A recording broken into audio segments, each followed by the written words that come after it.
Gayatri steno में आपका स्वागत है। डिक्टेशन स्टार्ट होगी 5 सेकंड बाद। जैसी आशंका थी वही हुआ। संसद के दोनों सदनों में मानसून सत्र हंगामे की भेंट चढ़ गया। कोरोना, महंगाई और कृषि कानून जैसे मामलों पर व्यापक बहस के बाद सरकार भी कोई ठोस कदम उठाएगी, यह उम्मीद की जा रही थी। लेकिन लोकसभा में सत्र के पहले दिन मंत्रियों का परिचय तक नहीं कराया जा सका तो आखिरी दिन लोकसभा में हंगामे की जो तस्वीरें सामने आई वे लोकतंत्र को शर्मसार करने वाली हैं।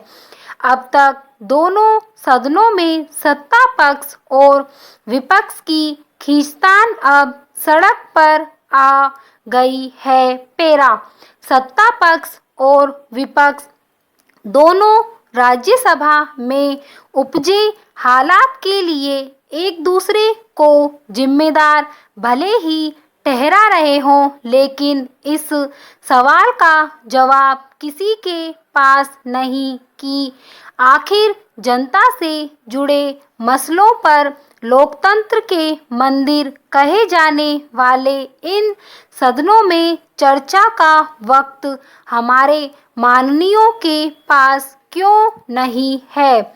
मानसून सत्र के आखिरी दिन राज्यसभा में हंगामे के जो वीडियो सामने आए हैं वैसा हमारे यहाँ विधायकों के इतिहास में नया नहीं है। संसद के उच्च सदन में मेजों पर चढ़ने व रूल बुक आसन पर फेंकने जैसा बर्ताव संसदीय परंपराओं की घोर अनदेखी ही है। साथ ही इन सब की वजह से जनता की उम्मीदों पर पानी ही फिरता है। समूची घटनाक्रम को लेकर गुरुवार को भी दिन भर पक्ष विपक्ष दोनों ने खुद को सही बताते हुए एक दूसरे को जिम्मेदार भले ही ठहरा दिया हो, लेकिन मूल सवाल फिर वही का वही है कि आखिर क्या जनता हमारे जनप्रतिनिधियों को इसलिए चुनती है कि वक्त जरूरत पर वे उनकी पीड़ा भी भूल जाएगी। लोकतंत्र में विधायिका के किसी भी सदन को चलाने की सबसे बड़ी जिम्मेदारी सरकार की है तो विपक्ष की भी कम नहीं है। लोकतांत्रिक व्यवस्था में सबको अपनी बात कहने की आज़ादी है, लेकिन मनमानी की नहीं।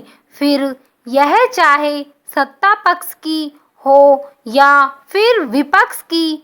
हो सकता है कि राज्यसभा के इस घटनाक्रम के बाद कुछ माननीयों के खिलाफ कार्यवाही भी हो जाए, लेकिन ऐसा दृश्य विधायिकाओं में देखने को भविष्य में नहीं मिले।